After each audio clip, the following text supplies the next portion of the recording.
આતંકવાદ વિરુદ્ધ ભારતની લડત રોકાઈ નથી, ફરી ઊભા થયા તો કચડી નાખીશું. બિહારમાં પીએમ મોદી. વડાપ્રધાન નરેન્દ્ર મોદીએ બિહારના કારાકાટથી એકવાર ફરી પાકિસ્તાન અને આતંકવાદ પર પ્રહાર કર્યા છે. વડાપ્રધાન મોદીએ કહ્યું કે જો હવે આતંકવાદ કરવા ઊભા થયા તો કચડી નાખવામાં આવશે.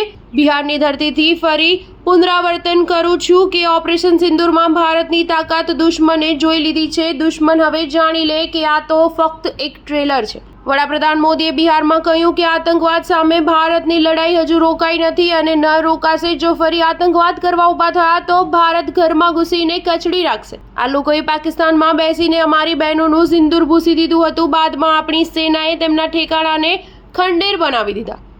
આ નવું ભારત છે અને નવા ભારતની તાકાત છે. આર્મીના વખાણ કરતા વડાપ્રધાન મોદીએ કહ્યું કે ઓપરેશન સિંદૂરમાં દુનિયાએ આપણી બીએસએફનો પણ અભૂતપૂર્વ પરાક્રમ જોયો.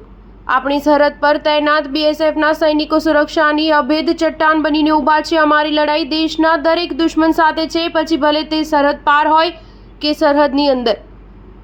બિહારની જનતા સાક્ષી છે કે છેલ્લા ઘણા વર્ષોથી અમે હિંસા અને અશાંતિ ફેલાવવાનો કેવી રીતે ખાત્મો કર્યો છે. થોડા સમય પહેલા સાસારામ, કેમૂર અને આસપાસના જિલ્લામાં શું સ્થિતિ હતી? નક્સલવાદનો કેવો ત્રાસ હતો. આ લોકોને બાબા સાહેબના બંધારણ પર વિશ્વાસ નહોતો. જો કે 2014 બાદ અમે આ દિશામાં વધુ ઝડપથી કામ કર્યું. અમે માઓવાદીને તેમના કર્મોની સજા આપવાનું શરૂ કર્યું, કારણ કે જો શાંતિ સ્થાપિત થાય છે તો જ વિકાસના રસ્તા ખુલી શકે છે.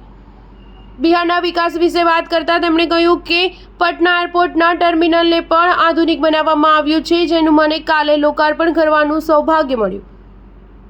બીટા એરપોર્ટ પર પણ 1400 કરોડ રૂપિયાનું રોકાણ કરવામાં આવ્યું છે. બિહારમાં 4 લેન રોડનું નેટવર્ક ઊભું કરવામાં આવશે. હજારો કરોડોની પરિયોજનાઓ બિહારમાં નવી તકનું નિર્માણ કરી રહી છે, જેનાથી યુવકોને રોજગારી મળશે. ટુરિઝમને, વેપારને ફાયદો થશે. બિહારમાં રેલવેની સ્થિતિ પણ બદલાઈ રહી છે. ન્યૂઝ 7 હંમેશા સચ્ચાઈની સાથે.